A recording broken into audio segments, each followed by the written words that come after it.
Hi friends, இந்த வெக்கேஷனுக்கு நீங்க கோவா அல்லது மால்தீவ்ஸ் போலாம் டூர் பிளான் பண்றீங்களா? அப்ப கண்டிப்பா இந்த வீடியோவை பார்த்ததுக்கு அப்புறம் அதை டிசைட் பண்ணுங்க. எஸ், அந்தமான பத்தி தான் இந்த வீடியோல நம்ம எக்ஸ்ப்ளோர் பண்ண போறோம். கோவா, மால்தீவ்ஸ் ரெண்டு ஸ்பாட்டையுமே ஒன்னா சேர்த்த மாதிரி இருக்கக்கூடியது தான் இந்த செம்மையான ஸ்பாட்டான அந்தமான். இதுல ஏகப்பட்ட தீவு இருக்குங்க. அதுலயும் முக்கியமா 3 தீவு இருக்கு. செம்மையா என்ஜாய் பண்ணலாம். இப்படி அந்தமான பத்தின அனைத்து தகவலும் இந்த வீடியோல பார்க்க போறோம்.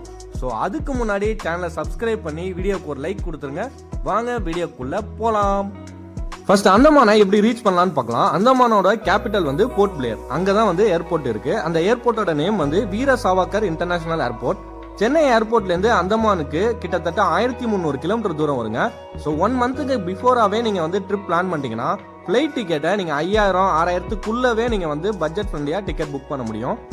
அடுத்து அந்தமான்ல நம்ம எங்க ஸ்டே பண்ணலாம்னு பார்க்கலாம். அந்தமானோட கேபிட்டலான போர்ட் பிளேயர்ல கண்டிப்பா 2 நாள் வந்து நம்ம ஸ்டே பண்ற மாதிரி இருக்குங்க. ஏன்னா ஃபர்ஸ்ட் டே போர்ட் பிளேயரை சுத்தி இருக்க நிறைய பிளேஸை கவர் பண்றதுக்கு ஒரு நாள் சரியா இருக்கும். ஃபர்ஸ்ட் டே போர்ட் பிளேயர்ல சுத்தி பார்க்கிறதுக்கு 3 சூப்பரான ஸ்பாட் இருக்குங்க. ஒன்னு செல்லுலார் ஜெயில், 2வது பிளாக் பாயிண்ட், 3வது சிட்டியாட் டாப்பு. இந்த 3 ஸ்பாட்டை சுத்தி பார்க்கறதுக்கு கண்டிப்பா உங்களுக்கு ஸ்கூட்டர் அல்லது கார் வந்து ரெண்டுக்கு எடுத்தீங்கன்னா தான் யூஸ்ஃபுல்லா இருக்கும். ஸோ ஸ்கூட்டர், கார் ரெண்டுமே வந்து ஏர்போர்ட் பக்கத்திலே நிறைய ரெண்டுக்கு வர ஷாப்ஸ் இருக்குங்க. அங்க போய் நீங்க எடுத்துக்கலாம். ஸ்கூட்டருக்கு 500 ரூபாய் கேட்பாங்க, காருக்கு 1500-2000 கேட்பாங்க. ஸ்ரீ விஜயபுரம்னு பெயர் மாற்றம் செய்யப்பட்ட போர்ட் பிளேயர்ல சிட்டியாட் டாப்பு. இந்த ஸ்பாட்டை ரீச் ஆகிறதுக்கு ஃபர்ஸ்ட் முண்டபகாட் பீச் அப்படின்னு ஒரு பீச் இருக்குங்க. அது வந்து கிட்டத்தட்ட போர்ட் பிளேயர்ல இருந்து 19 கிலோமீட்டர் டிஸ்டன்ஸ் வரும். அந்த பீச்சை ரீச் பண்ணிட்டீங்கன்னா அங்கிருந்து ஒரு 40 நிமிஷம் ட்ரெக் பண்ணி சிட்டியாட் டாப்புவை ரீச் பண்ணணுங்க. இந்த ஸ்பாட்டை லைஃப் ஆஃப் ராம் மூவி இருக்குல்ல, அதுல வர்ற ஃபர்ஸ்ட் சாங்ல இந்த ஸ்பாட்டை காமிச்சிருப்பாங்க. செம்ம அழகான ஸ்பாட்டுங்க. பட் 40 நிமிஷம் நடந்து பீக்கை வந்து ரீச் பண்ற மாதிரி இருக்கும். ஸோ வயசானவங்களா இருந்தீங்கன்னா இந்த ஸ்பாட்டை தவிர்த்துருங்க. ஸோ யங்ஸ்டர்ஸ்லாம் அங்க போனீங்கன்னா ஒரு 2 ஹவர்ஸ் கிட்ட ஜாலியா அங்க டைம் ஸ்பெண்ட் பண்ணி போட்டோஸ் வீடியோஸ்லாம் எடுக்கிறதுக்கு சூப்பரான ஸ்பாட்டுங்க. போர்ட் பிளேயர்ல இருக்க செல்லுலார் ஜெயிலை பத்தி பார்க்கலாம். இங்க நம்ம நாட்டு விடுதலைக்காக பிரிட்டிஷ்காரர்களுக்கு எதிராக போராடின பல போராளிகளை கைது செஞ்சு சித்திரவதை செய்ய பயன்படுத்திய சித்திரவதை கூடாரமா தான் இந்த செல்லுலார் ஜெயில் இருக்குங்க. சோ நம்ம தியாகிகள் உயிர் நீத்ததுக்கு ஒரு மரியாதை செலுத்திட்டு நாம அடுத்து போகக்கூடிய spot first flag hoisting point. அது என்னப்பா ஃபர்ஸ்ட் பிளாக் ஹோஸ்டிங்னு கேட்டீங்கன்னா ஹிஸ்டரியை கேட்கிறப்பவே உடம்பே சிலிர்த்துருங்க. நம்ம இந்தியாவுக்கு 1947ஆம் ஆண்டு தான் சுதந்திரம் கிடைச்சதுன்னு நம்ம எல்லாத்துக்கும் தெரியும். ஆனா இங்க 1943ஆம் ஆண்டிலேயே, அதுவும் டிசம்பர் 30லேயே அந்தமானுக்கு இண்டிபெண்டன்ட் வாங்கி கொடுத்திருக்காருங்க நம்ம சுபாஷ் சந்திர போஸ். அது எப்படின்னு பாத்தீங்கன்னா ஜெர்மனி நாசி படை மற்றும் ஜப்பான் படைகள் உதவியோட தான் இந்த சுதந்திரத்தை போராடி நமக்கு சுபாஷ் சந்திர போஸ் அந்தமானுக்கு ஃபர்ஸ்டே பெற்று கொடுத்திருக்காரு 1943லேயே. 2வது நாள் போர்ட் பிளேயர்ல இருந்து ரோஸ் ஐலாண்ட் மற்றும் நார்பே ஐலாண்ட் இந்த கேம் ஆக்டிவிட்டிஸ், ஸ்கூபா டைவிங், நிறைய பிளேஸ் கவர் பண்ற மாதிரி 2 ஐலாண்டுமே செம்ம சூப்பரா இருக்குங்க. நீங்க கண்டிப்பா பண்ண வேண்டிய முக்கியமான ஒரு விஷயம் இருக்குங்க. அது என்னன்னு பாத்தீங்கன்னா அந்தமான்ல 3 முக்கியமான தீவு சொன்னல, அந்த தீவுகளுக்கு இடையே நம்ம கனெக்ட் பண்றதுக்கு ஒரே வழி போட்டு தாங்க. சோ நீங்க ட்ரிப் பிளான் பண்ணிருக்க அந்த டேட்ல இருந்து 7 நாளைக்கு முன்னாடியே அந்த போட்டோட புக்கிங்லாம் ஓபன் ஆயிடும். ஆன்லைன்ல நீங்க புக் பண்ணிக்கணும். அப்பதான் உங்களுக்கு ஃப்ரீயா இருக்கும். நேர்லயும் போய் புக் பண்ணலாம், பட் நீண்ட நேரம் காத்திருக்க மாதிரி இருக்கும். சோ ஆன்லைன்ல எப்படி புக் பண்ணலாம்னு பாத்தீங்கன்னா கவர்மெண்ட் போட்டுக்கு dss.andaman.gov.in இந்த வெப்சைட்ல போய் நீங்க வந்து போட்டை வந்து புக் பண்ணிக்கலாம். கவர்மெண்ட் போட்டா இருந்தா ஒரு தீவுல இருந்து இன்னொரு தீவு போறதுக்கு மினிமம் 600 ரூபாயில இருந்து 1200 ரூபாய் வரைக்கும் பெர் ஹெட்டுக்கு சார்ஜ் பண்றாங்க. டைமிங்னு பாத்தீங்கன்னா காலையில 9 மணில இருந்து ஈவினிங் 5 மணி வரைக்கும் தான் புக் பண்ண முடியும். ஆன்லைனா இருந்தாலும் சரி, ஆஃப்லைனா இருந்தாலும் சரி, இதே டைமிங் தான்.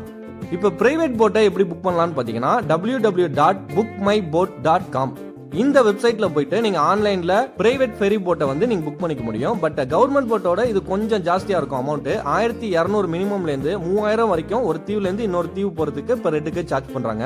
அந்தமான்ல நிறைய தீவுகள் இருக்கு. அதுலயும் முக்கியமா 3 தீவு சொன்னல, அந்த எல்லா தீவுக்குமே பழைய பேர்ல இருந்து புதிய பேர் வந்து மாத்தி வச்சிட்டாங்க நம்ம Modiji.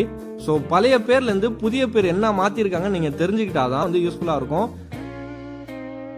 Next second day board பிளேயர்ல இருந்து ரோஸ் ஐலாண்ட் மற்றும் நார்பே ஐலாண்டுக்கு கூட்டு போவாங்க. அதுக்கு வந்து நீங்க மெரினா பார்க்ன்ற ஒரு ஸ்பாட்டுக்கு வந்துடணும். அங்க இருந்து போட்ல தான் நார்பே ஐலாண்ட், ரோஸ் ஐலாண்ட் 2 ஸ்பாட்டுக்கும் கூட்டு போவாங்க. ரோஸ் ஐலாண்ட்ல சுத்தி பார்க்கறதுக்கு என்னென்ன பிளேஸ்லாம் இருக்குன்னு பாத்தீங்கன்னா அந்த காலத்துல பிரிட்டிஷர்ஸோட ஒரு காலனியா இருந்திருக்குது இந்த ஒட்டுமொத்த தீவுமே. தீவு ஃபுல்லாமே நிறைய சிதைந்து போன பில்டிங்ஸ் உங்களால பார்க்க முடியும். உதாரணத்துக்கு church, quarters, power station, second world வார்ல அவங்க யூஸ் பண்ண பங்கர்னு இப்படி நிறைய ஸ்பாட் இருக்குங்க. இதெல்லாம் பார்த்துட்டு முக்கியமா ஒரு ஸ்பாட் இருக்குங்க, அதுதாங்க ஒரு லைட் ஹவுஸ். இந்த குட்டி தீவுக்கும் அந்த லைட் ஹவுஸுக்கும் இடையில ஒரு பாதை இருக்கும். அங்க நின்று போட்டோஸ் வீடியோஸ்லாம் எடுத்தீங்கன்னா செம்மையா இருக்குங்க. மிஸ் பண்ணாம இந்த ஸ்பாட்டை விசிட் பண்ணிருங்க. ரோஸ் ஐலாண்ட்ல சுத்தி பார்க்கறதுக்கு பேட்டரி கார் ஃபெசிலிட்டியும் இருக்குங்க. ஸோ நடக்க முடியாதவங்க அதை யூஸ் பண்ணிக்கலாம். ரோஸ் ஐலாண்டை பார்த்து முடிச்சுட்டு சேம் போட்லயே உங்களை நார்பே ஐலாண்டுக்கு கூட்டு போயிருவாங்க. நார்பே ஐலான்றது நீங்க கோவால போய் என்ஜாய் பண்ணக்கூடிய எல்லா ஆக்டிவிட்டிஸுமே இந்த நார்பே ஐலாண்ட்ல நீங்க என்ஜாய் பண்ணலாம். Banana ride, scuba diving, parasailing, jet ஸ்கீனு, ஏகப்பட்ட கேம்ஸ் இருக்குங்க. செம்மையா இருக்கும். எனக்கு பிடிச்ச 2 கேம் மிஸ் பண்ணாம இந்த ஸ்பாட்ல நீங்க விளையாடணும்னு நினைச்சீங்கன்னா, ஒன்னு பேராசைலிங், இன்னொன்னு வந்து ஸ்கூபா டைவிங். ஏன்னா அந்த நார்பே ஐலாண்டு ஃபுல்லாவே பவளப்பாறைகளா இருக்குங்க. அந்த கடல் நீர் வந்து அப்படியே கண்ணாடி மாதிரி இருக்கும். மேலேருந்து பார்த்தா தர வரைக்கும் கிளீனா தெரியும். இடையில இருக்க அந்த பவளப்பாறைகள், அந்த பவளப்பாறையை சுத்தி நிறைய குட்டி குட்டி மீன் அழகழகா கலர் கலரா போங்க. அதெல்லாம் வந்து ஸ்கூபா டைவிங் மூலியமா நீங்க உள்ள போய் பார்க்கும்போது ஒரு வேற உலகத்துக்கே உங்களை கூட்டு போன மாதிரி செம்மையா இருக்கும். ஸோ எந்த கேம்ஸ் நீங்க நார்பே ஐலாண்ட்ல விளையாடுறீங்களோ இல்லையோ, இந்த ஸ்கூபா டைவிங்கை கண்டிப்பா ட்ரை பண்ணி பாருங்க, மிஸ் பண்ணாம. இந்த நார்பே ஐலாண்ட்ல எல்லா கேம்ஸுமே கொஞ்சம் ஹை பிரைஸா தாங்க இருக்கும். 2000, 2500, 3000 எல்லாமே கொஞ்சம் ஹை அமௌண்டா தான் இருக்கும். ஸோ கண்டிப்பா நீங்க வந்து ஸ்கூபா டைவிங்கை மட்டும் மிஸ் பண்ணாம ட்ரை பண்ணுங்க. ஒரு ஆளுக்கு வந்து 3500 இருந்து 4000 ரூபாய் வரைக்கும் கேட்பாங்க. நார்பே ஐலாண்ட்ல நீங்க வாட்டர் கேம்ஸ் எல்லாம் வேணும்னு ஆசைப்பட்டீங்கன்னா இந்த மெரினா பார்க்லயே டிக்கெட் எடுத்துட்டு போயிருங்க. டிக்கெட் எடுக்காம நார்பே ஐலாண்டுக்கு போனீங்கன்னா உங்களை விளையாட விட மாட்டாங்க. ஜஸ்ட் வேடிக்கை மட்டும் தான் உங்களால பார்க்க முடியும். தேர்ட் டே போர்ட் பிளேயர்ல இருந்து நம்ம ரூம் செக் அவுட் பண்ணிட்டு நாம போற தீவு தான் ஹேவ்லாக் ஐலாண்ட். இந்த தீவுல 3 செம்மையான பீச் இருக்குங்க. ஒவ்வொரு பீச்சுமே மால்தீவ்ஸுக்கே டஃப் கொடுக்குற மாதிரி செம்ம சூப்பரா இருக்கும். இந்த அந்தமான் ட்ரிப்லயே ஒரு ஹைலைட்டான ஸ்பாட் தான் இந்த ஹேவ்லாக் ஐலாண்ட். இதுக்கு முக்கியமான காரணம் 2 பீச்சஸ் வந்து நீங்க ஃபேமிலியா போனாலும் சரி, ஃப்ரெண்ட்ஸ் கேங்கா போனாலும் சரி, ஜாலியா குளிச்சு என்ஜாய் பண்ற மாதிரி இருக்கும். ஸோ இந்த ஐலாண்ட்ல நீங்க கண்டிப்பா 1 டே ஸ்டே பண்ற மாதிரி இருக்கும். ஸோ ஆன்லைன்லயே ரெசார்ட் புக் பண்ணிருங்க. 2000, 3000க்கு அவைலபிளா இருக்கு. இந்த அழகான பீச்சஸ் வந்து ஏசியாவிலே டாப் 2 லிஸ்ட்ல இருக்குங்க. ஸோ இந்த 2 பீச் என்னன்னு பாத்தீங்கன்னா, ஒன்னு கலப்பத்தார் பீச், இன்னொன்னு ராதாநகர் பீச். இந்த 2 பீச்சுமே பாக்குறதுக்கு மட்டும் இல்லங்க, குளிச்சு ஜாலியா என்ஜாய் பண்றதுக்கும் ஒரு சூப்பரான ஸ்பாட்டுங்க.